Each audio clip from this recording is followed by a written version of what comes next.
Good morning, good morning, good morning. It's beautiful Wednesday. This morning I'm in conversation with the dads all over the country via WhatsApp. And the issue of how we co-parent. Once we've gone through a relationship, and be it a marriage or be it just a relationship that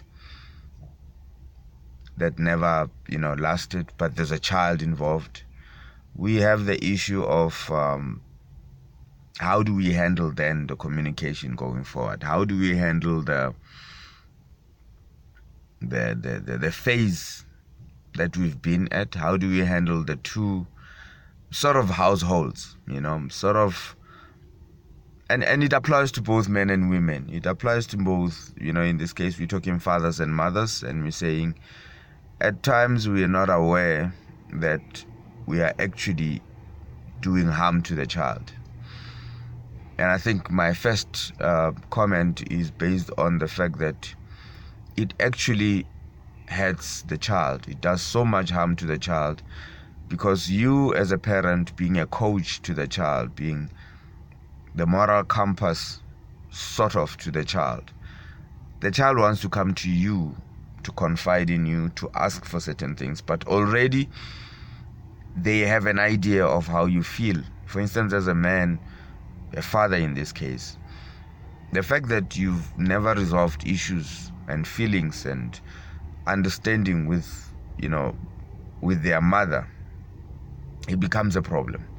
It could even not just be a matter of co-parenting. It could be when you're living with as husband and wife in the house, yet when you speak about the wife, or when you speak about the mother, the father in this case, the husband in this case, you only speak negative things, and this pushes children to seek other people.